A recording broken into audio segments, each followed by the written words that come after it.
ರಾಯರನ್ನು ನೆನೆದಾಗ ಸೋಲೇ ಇಲ್ಲ, ರಾಘವೇಂದ್ರ ಎಂದಾಗ ಭಯವೂ ಇಲ್ಲ. ರಾಯರನ್ನು ನೆನೆದಾಗ ಸೋಲೇ ಇಲ್ಲ, ರಾಘವೇಂದ್ರ ಎಂದಾಗ ಭಯವೂ ಇಲ್ಲ.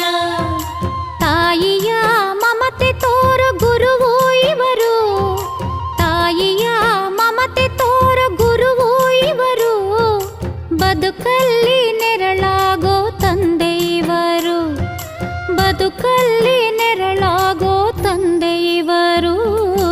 ರಾಯರನ್ನು ನೆನೆದಾಗ ಸೋಲೇ ಇಲ್ಲ.